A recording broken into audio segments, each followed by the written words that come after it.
Hello everyone, welcome back to my channel. Guys, आज के video में हम पढ़ने वाले हैं क्लास 8 का ज्योग्राफी यानी कि भूगोल। तो क्लास 8 भूगोल का हमने इकाई 1 का संसाधन चैप्टर पढ़ लिया था। आज के वीडियो में हम पढ़ेंगे इकाई 1 का भूमि, मृदा एवं जल संसाधन। ठीक है, आज के वीडियो में हम इस चैप्टर को पढ़ने वाले हैं। चलिए स्टार्ट करते हैं। तो इकाई 1 चैप्टर का नाम है भूमि, मृदा एवं जल संसाधन। भूमि को हम कहते हैं लैंड, मृदा को कहते हैं सॉइल एंड जल को कहते हैं वाटर एंड संसाधन को कहते हैं रिसोर्सेज। ठीक है, तो हमने पिछले वीडियो में संसाधन चैप्टर पढ़ लिया है। आपको उस वीडियो का लिंक इसी वीडियो के नीचे डिस्क्रिप्शन बॉक्स में मिल जाएगा, तो आप वहां जाकर देख सकते हैं। तो हम पढ़ने वाले हैं भूमि के बारे में। हम भूमि के बारे में पढ़ने वाले हैं, जिसमें जो भी इंपॉर्टेंट लाइन वगैरह है उसको हम पढ़ेंगे। ठीक है, भूमि के बारे में पढ़ने से पहले हम भूमि का परिभाषा देख लेते हैं। मैंने यहाँ पर आप ही के इसी चैप्टर से परिभाषा लिखा है। परिभाषा में मैंने क्या लिखा है? मानव जिस पर निवास करता है तथा अपनी आवश्यकता की अधिकतर वस्तु भी वह इसी प्राकृतिक संसाधन से प्राप्त करता है, जिसे भूमि कहते हैं। ठीक है, अब यही चीज आप यहाँ पर देखेंगे, यहाँ पर लिखा हुआ है भूमि एक महत्वपूर्ण प्राकृतिक संसाधन है। मानव इस पर निवास करता है और अपनी आवश्यकता की अधिकतर वस्तुएं भी वह इसी से प्राप्त करता है। ठीक है, और यहाँ पर सबसे इंपॉर्टेंट लाइन है, देखिए, पृथ्वी के कुल क्षेत्रफल के 29% भाग पर भूमि यानी कि स्थल का विस्तार है। ठीक है, इसको जो है हम यहाँ पर समझते हैं। देखिए, पृथ्वी जो है, ये पूरे पृथ्वी का 29% भाग जो है वो भूमि है, यानी कि सूखा जगह है जिस पर सभी मनुष्य रहते हैं और जीव जंतु रहते हैं, पशु पक्षी रहते हैं। ठीक है, और बाकी का जो 71% भाग है पृथ्वी का, उस पर पानी ही पानी है। हालांकि ऐसा नहीं है कि पानी में जीव जंतु नहीं रहते हैं, पानी में भी जीव जंतु रहते हैं। बहुत सारे जलीय जीव जंतु जल में रहते हैं, यानी कि पानी में रहते हैं। लेकिन हमारे पूरे पृथ्वी का सिर्फ 29% भाग ही ऐसा है जो कि सूखा है, और इसी 29% भाग पर सभी देश महादेश हैं। ठीक है, यानी कि पूरे पृथ्वी पर सूखी जमीन कितनी है? सिर्फ 29%, जबकि 71% भाग पर पानी ही पानी है। ठीक है, तो यही चीज आपको यहाँ पर समझना था। तो यही चीज यहाँ पर बोला गया है कि पृथ्वी के कुल क्षेत्रफल के 29% भाग पर भूमि यानी कि स्थल का विस्तार है, और यह पहाड़ी, पठारी, मैदानी, दलदली, मरुस्थलीय, हिमाच्छादित एवं वनाच्छादित रूपों में पाई जाती है। तो हमारी पृथ्वी पर पहाड़, पठार, मैदान, दलदल, मरुस्थल और वन वगैरह सब कुछ है। मतलब हमारे पृथ्वी पर सिर्फ एक जैसी भूमि नहीं है। ऐसा नहीं है कि हमारे पृथ्वी पर सिर्फ पहाड़ ही है या फिर सिर्फ मैदान ही है। हमारे पृथ्वी पर सारा कुछ पाया जाता है। पहाड़, पठार, मैदान, दलदल वाली जमीन, मरुस्थल, सब कुछ हमारी पृथ्वी पर पाया जाता है। सभी तरह की भूमि हमारी पृथ्वी पर पाई जाती है। कि भूमि की ये विविध रूप मानव बसाव को एक समान रूप से आकर्षित नहीं कर पाते। क्योंकि मैदानी भाग में जीवन जीना आसान है, सभी सुविधाएं आसानी से उपलब्ध होती हैं, अतः मैदानी क्षेत्रों में सघन जनसंख्या पाई जाती है। ठीक है, अब यहाँ पर क्या कह रहा है इसको समझिए। यहाँ पर कह रहे हैं कि भूमि तो सब जगह अलग अलग है, कहीं पर पहाड़, कहीं पर पठार, कहीं पर मैदान, कहीं पर दलदल और कहीं पर मरुस्थल है।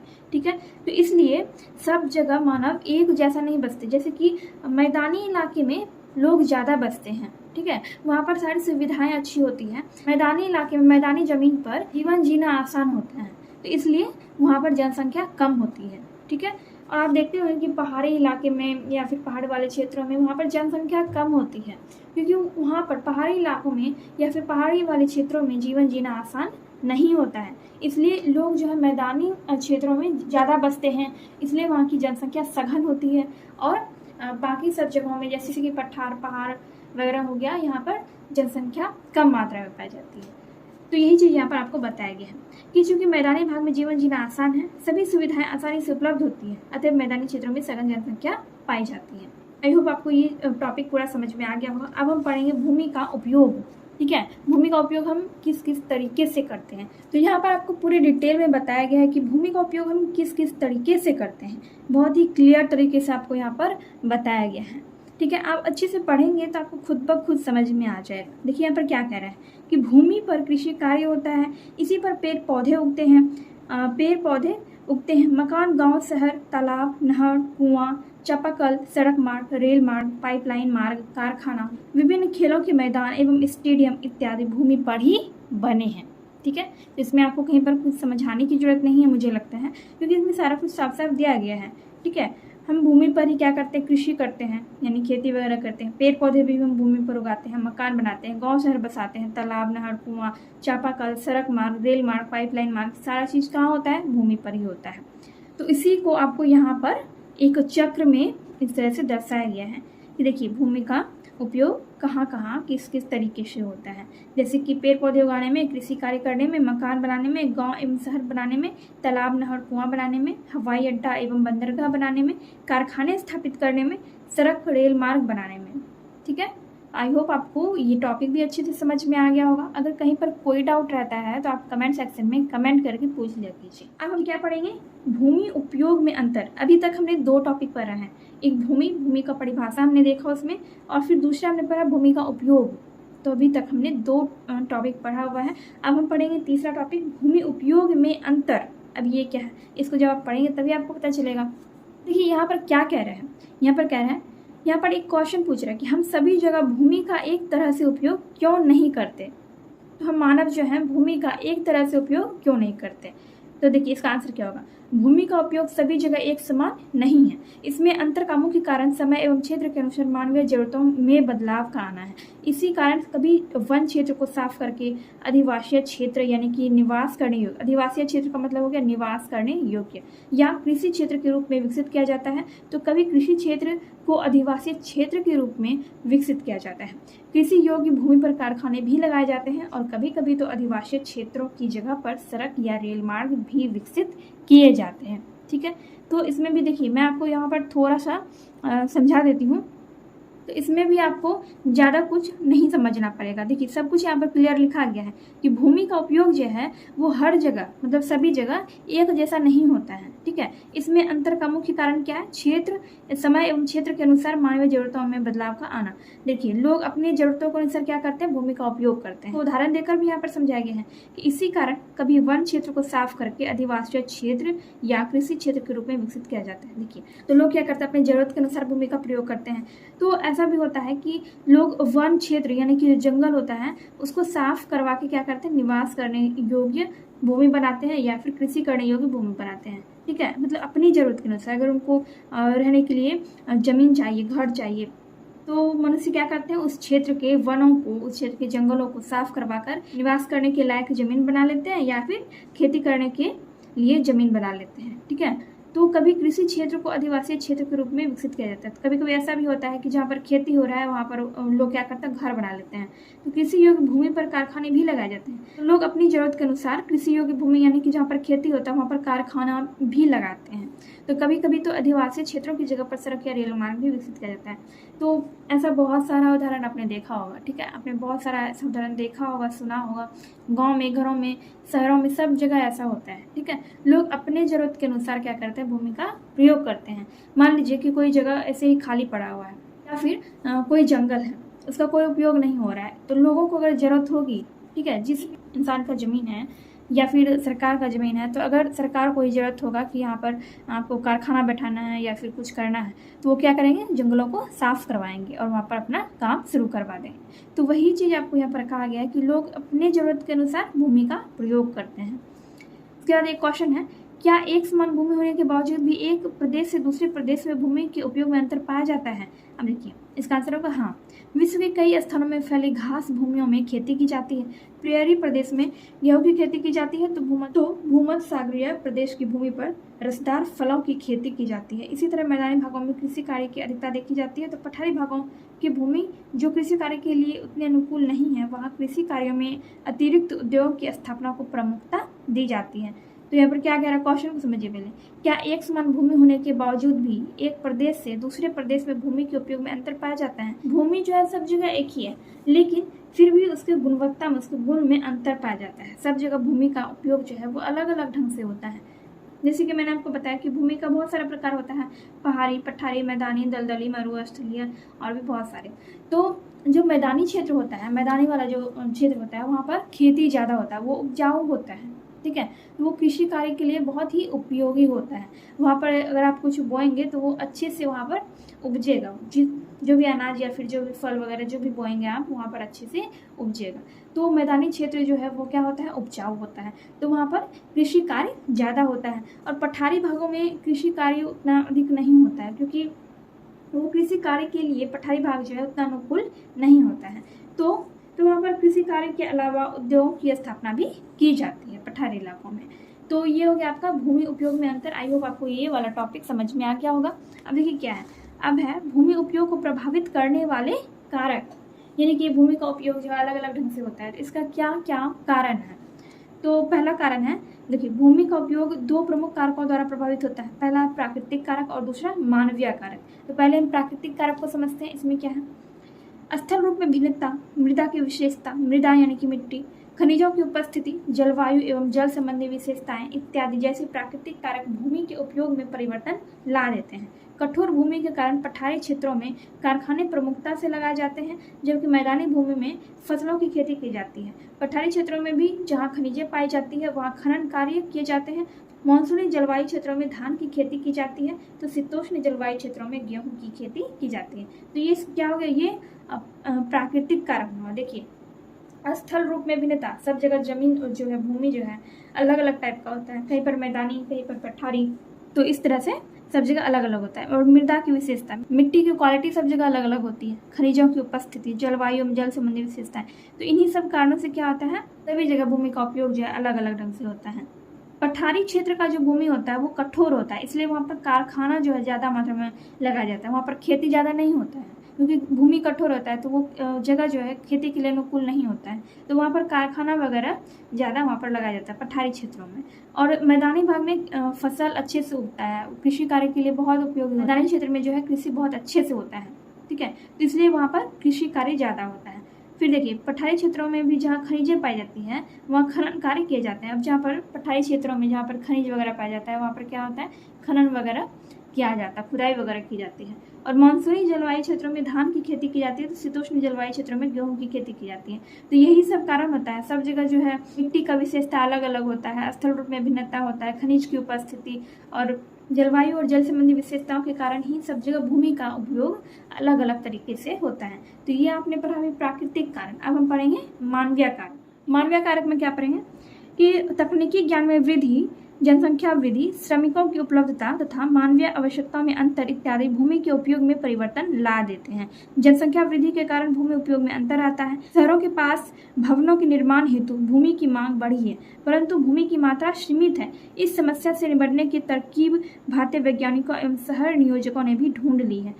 तो ये आपने देखा कि भूमि का उपयोग प्राकृतिक कारकों की वजह से किस तरह से अलग अलग ढंग से होता है। तो अभी हम क्या देख रहे हैं, अभी हम पढ़ रहे हैं मानवीय कारक, ठीक है। तो मानव में क्या होता है, तकनीकी ज्ञान में वृद्धि हुई, जनसंख्या में वृद्धि हुई और श्रमिक ज़्यादा उपलब्ध हुए और मनुष्यों की ज़रूरत भी बदलती गई। उनकी ज़रूरत बदलने के कारण क्या हुआ, भूमि के उपयोग में बहुत परिवर्तन हुआ। जनसंख्या बहुत अधिक बढ़ गई, तो लोग शहरों के पास घर बनाने के लिए ज़मीन वगैरह खोजने लगे। लेकिन यहाँ पर क्या कह रहे हैं कि भूमि की मात्रा सीमित है। हम लोग जानते हैं कि पूरे पृथ्वी पर सिर्फ 29% भाग ही है जो कि स्थल है, जो कि भूमि है, तो उसी पर जो भी करना है सब उसी पे करना होगा।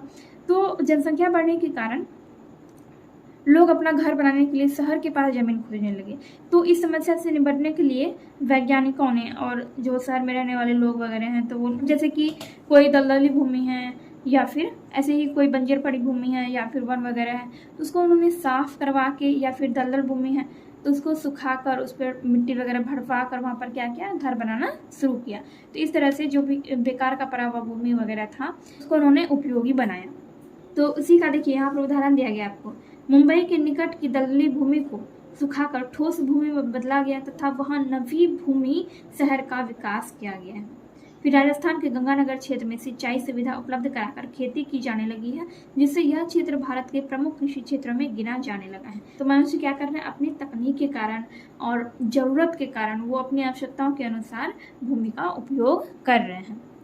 अब हम पढ़ेंगे भूमि उपयोग प्रारूप। भूमि उपयोग प्रारूप, देखिए भूमि उपयोग प्रारूप, इसमें क्या दिया गया है। भूमि उपयोग का अर्थ कुल उपलब्ध भूमि का विविध कार्यों में होने वाले उपयोग के आंकड़ों से है। इससे संबंधित आंकड़े हमेशा बदलते रहते हैं। मतलब यह कि विभिन्न देशों एवं मध्य इसका प्रारूप एक जैसा नहीं मिलता है। कहीं वन क्षेत्र अधिक मिलता है तो कहीं शुद्ध बोई गई भूमि का क्षेत्र, तो कहीं बंजर भूमि का क्षेत्र अधिक मिलता है। हमारे देश में भूमि उपयोग प्रारूप संबंधी आंकड़े या रिकॉर्ड भू राजस्व विभाग रखता है, ठीक है। तो हमारे देश का जो भूमि उपयोग प्रारूप संबंधी आंकड़ा जो है वो कौन रखता है, वो भू राजस्व विभाग रखता है, ठीक है। यहाँ पर ये कह रहा है कि भूमि जो है कहीं पर आप देखिएगा कहीं बंजर भूमि ज़्यादा है, कहीं दलदली भूमि ज़्यादा है, कहीं पर मरुस्थलीय भूमि ज़्यादा है। तो तो भूमि सभी जगह अलग अलग है, अलग अलग रूपों में पाई जाती है। तो यहाँ पर हम पढ़ने वाले हैं भूमि उपयोग वर्ग। क्या पढ़ेंगे? भूमि उपयोग वर्ग। इसमें देखिए पहला दिया गया वन क्षेत्र की भूमि, वन क्षेत्र यानी कि जंगल वाली भूमि, कृषि कार्य के लिए अनुपलब्ध भूमि। इसमें आता है पहला बंजर एवं व्यर्थ भूमि और दूसरा सड़क मकान एवं उद्योगों में लगी भूमि। ऐसी भूमि जो कि कृषि कार्य के लिए अनुपलब्ध है, मतलब जिस पर कृषि कार्य नहीं किया जा सकता है, तो वैसा कौन सा भूमि हुआ? बंजर भूमि और व्यर्थ भूमि।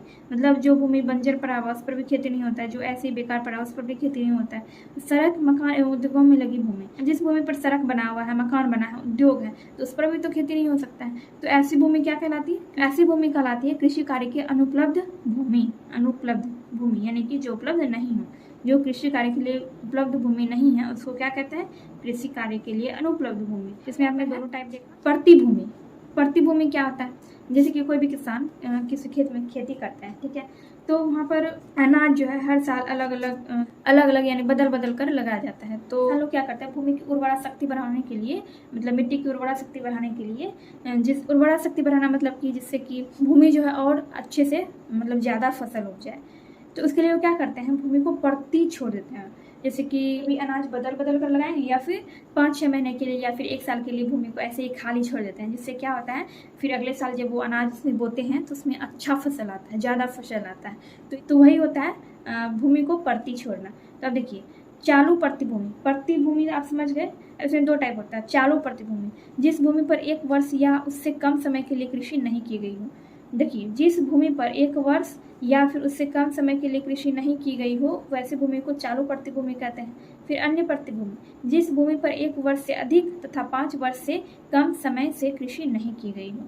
जिस भूमि पर 1 वर्ष से अधिक और 5 वर्ष से कम समय के लिए कृषि नहीं की गई उसको क्या कहते हैं? अन्य प्रतिभूमि। तो आई होप आपको ये समझ में आ गया होगा प्रतिभूमि।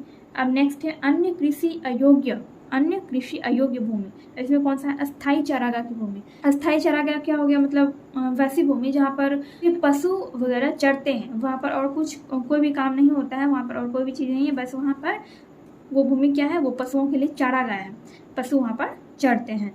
तो वही अस्थायी चारागाह भूमि हो गया जहाँ पर खेती वगैरह नहीं कर सकते हैं। फिर दूसरा क्या है इसमें?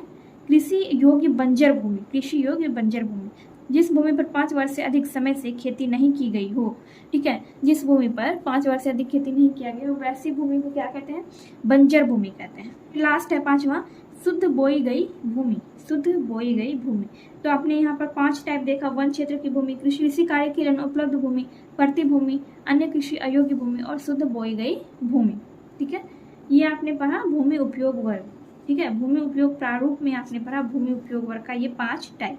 अब हम पढ़ेंगे भूमि संरक्षण की आवश्यकता। संरक्षण का मतलब तो आप सभी जानते हैं। संरक्षण का क्या मतलब होता है? बचाव करना, सुरक्षा करना, ठीक है, बचाना। तेजी से बढ़ती जनसंख्या के पोषण एवं आवास से संबंधी आवश्यकताओं को पूरा करने के कारण वन एवं कृषि क्षेत्र घटते जा रहे हैं। फसलों के उत्पादन को बढ़ाने के लिए रासायनिक उर्वरकों का भी काफी अधिक उपयोग हुआ है। अति सिंचन एवं पशुचारण की क्रियाएं भी हुई है। जल जमाव से मिट्टी में लवणता एवं क्षारीयता का गुण भी बढ़ा है। इन सभी कारणों से भूमि के स्वाभाविक गुणों में ह्रास आ रहे हैं। ह्रास का मतलब होता है कमी, जिसे भूमि का निम्नीकरण कहा जाता है। भूमि के अवैज्ञानिक एवं अनियोजित उपयोग के कारण वनोभूमि का प्रसार, भूमि कटाव एवं भूमि के बंजर होने जैसी समस्याएं बढ़ती जा रही हैं। तो यहाँ पर जो आपको ऊपर बताया गया है ये सब कारण है। तेजी से बढ़ती जनसंख्या के पोषण, आवास संबंधी आवश्यकताओं को पूरा करने के कारण, फसलों के उत्पादन को बढ़ाने के लिए रासायनिक उर्वरकों का प्रयोग और अति सिंचन, पशुचारण, जल जमाव, ये सब कारण है। ये सब क्या है? कारण है। तेजी से बढ़ती जनसंख्या के पोषण एवं आवास संबंधी आवश्यकताओं को पूरा करने के कारण, ये एक कारण हुआ। और फसलों के उत्पादन को बढ़ाने के लिए रासायनिक उर्वरकों का प्रयोग या उपयोग, अति सिंचन एवं पशुचारण की क्रियाएं, जल जमाव। तो यहाँ पर कितना कारण? 1, 2, 3 और 4 कारण यहाँ पर है, जिसके वजह से क्या हो रहा है? भूमि का निम्नीकरण हो रहा है। भूमि का जो गुण है उसमें कमी आ रही है। इन्हीं सब वजहों से, इन्हीं सब कारणों से क्या हो रहा है कि मरुभूमि का प्रसार जो है ज़्यादा हो रहा है, मतलब मरुभूमि ज़्यादा बन रहा है, भूमि का कटाव हो रहा है और भूमि बंजर बनते जा रहा है। तो इन्हीं सब वजह से तेजी से बढ़ते हुए जनसंख्या के पोषण और आवास संबंधी लोग क्या कर रहे हैं? मतलब सभी जगहों को, जैसे कि आपने देखा कि लोग दलदल को, पर्वतीय इलाकों को, वनों को काट कर अपनी आवश्यकता के अनुसार वो यूज कर रहे हैं। तो इन सब से क्या होता है? इन सब से भूमि के गुणों में ह्रास आता है। ठीक है, जो भूमि का स्वाभाविक गुण होता है उसमें ह्रास होता है, यानी कि कमी होता है। तो इसलिए हमें भूमि को संरक्षित करना आवश्यक है, क्योंकि अभी हमने थोड़ी देर पहले पढ़ा था कि भूमि का मात्रा सीमित है। ठीक है, भूमि हमारे पूरी पृथ्वी पर सिर्फ 29% भाग पर ही है, तो भूमि की मात्रा क्या है, सीमित है। तो इसलिए हमें भूमि को संरक्षित करने की आवश्यकता है। तो संरक्षित करने के लिए हम क्या क्या कर सकते हैं, भूमि संरक्षण के उपाय क्या क्या हो सकता है। देखिए, पहला, भूमि का उपयोग नियोजित तरीके से हो, यानी कि अच्छे तरीके से हो, सही ढंग से हो। भूमि पर वन क्षेत्र को बढ़ाया जाए, भूमि पर वन क्षेत्र को बढ़ाया जाए, यानी कि हमें जंगल अधिक से अधिक लगाना चाहिए भूमि। फिर तीसरा है जैविक कृषि पर बल दिया जाए, मरुभूमि के सीमांत पर झाड़ियां लगाई जाए, भूस्खलन को रोकने के लिए पर्वतीय ढलानों पर वृक्षारोपण हो एवं प्रतिरोधी दीवारें बनाई जाए। भूस्खलन का मतलब होता है कि भूमि जो है अपने आप कट के गिरने जो लगता है उसी को भूस्खलन कहा जाता है। तो उसी को रोकने के लिए क्या करना चाहिए, पर्वतीय ढलान पर क्या करना चाहिए, वृक्षारोपण वगैरह करना चाहिए। जिससे क्या होगा, वृक्षारोपण करने से क्या होता है कि जो पेड़ का जड़ होता है वो मिट्टी को अच्छे से पकड़ के रखता है, जो कि गिरने नहीं देता है, मिट्टी को कटने नहीं देता है। तो इसलिए हमें पेड़ अधिक से अधिक लगाना चाहिए। पेड़ पौधे ज़्यादा लगाएंगे तो भूस्खलन में बहुत कमी आएगी। ठीक है, और एक पॉइंट और है यहाँ पे, तटवर्ती क्षेत्रों में वृक्षारोपण को बढ़ाया जाए। तो जितना ज़्यादा पेड़ पौधा आप लगाएंगे, क्षेत्र को जितना बढ़ाएंगे उतना अधिक, उतना ही हमारी भूमि के लिए अच्छा होगा, जिससे कि भूस्खलन वगैरह नहीं हो। अभी तक आपने पढ़ा सिर्फ भूमि के बारे में। अभी जो है हम एक छोटे से नोट्स के जरिए देखेंगे कि हमने अभी तक में क्या क्या पढ़ा है इस चैप्टर में। हमने सबसे पहले भूमि का परिभाषा देखा, ठीक है, और उसके बाद हमने देखा भूमि का उपयोग, यानी कि भूमि का उपयोग हम किस किस तरीके से करते हैं। ठीक है, तो यहाँ पर आपका 2 पॉइंट हो गया, 2 टॉपिक। फिर तीसरे टॉपिक में हमने पढ़ा भूमि उपयोग में अंतर, यानी कि भूमि का जो हम उपयोग करते हैं वो हर जगह अलग अलग होता है। सभी मानव, हर जगह के मानव, हर तरह के मनुष्य भूमि का उपयोग अलग अलग ढंग से करते हैं, तो इसके बारे में हमने पढ़ा। फिर चौथा हमने पढ़ा कि भूमि उपयोग को प्रभावित करने वाले कारक, यानी कि भूमि का जो हम उपयोग करते हैं उसको हम अलग अलग ढंग से करते हैं, तो उसका क्या कारण है। इसमें हमने पढ़ा 2 कारक, प्राकृतिक कारक और मानवीय कारक। फिर 5वां चीज हमने पढ़ा भूमि उपयोग वर्ग, भूमि उपयोग वर्ग, यानी कि भूमि का जो हम उपयोग करते हैं तो उसके कौन कौन से प्रकार हैं। तो इन प्रकारों के बारे में हमने पढ़ा, वन क्षेत्र भूमि, कृषि कार्य के लिए अनुपलब्ध भूमि, परतीय भूमि, अन्य कृषि अयोग्य भूमि, शुद्ध बोई गई भूमि। तो इन 5 प्रकारों को हमने देखा। फिर हमने पढ़ा भूमि संरक्षण की आवश्यकता और संरक्षण के तरीके। ठीक है, पहले हमने ये जाना कि हमें भूमि संरक्षण की आवश्यकता क्यों है, यानी कि भूमि की गुणवत्ता में जो कमी आ रही है वो किन किन कारणों से आ रही है, ये हमने पढ़ा। उसके बाद हमने पढ़ा कि भूमि संरक्षण की आवश्यकता है और उसको हमें संरक्षित करना चाहिए, किन किन तरीकों से करना चाहिए वो भी हमने पढ़ा। तो ये सारा चीज़ आज के वीडियो में हमने पढ़ लिया है। आई होप मैंने आपको जितना भी बताया उतना आपको अच्छे से समझ में आ गया होगा। एंड वीडियो अगर आपको थोड़ी सी भी हेल्पफुल लगी है तो प्लीज़ वीडियो को लाइक कीजिए, कमेंट कीजिए एंड अपने दोस्तों के साथ वीडियो को शेयर कीजिए। चलिए हम मिलते हैं नेक्स्ट वीडियो में।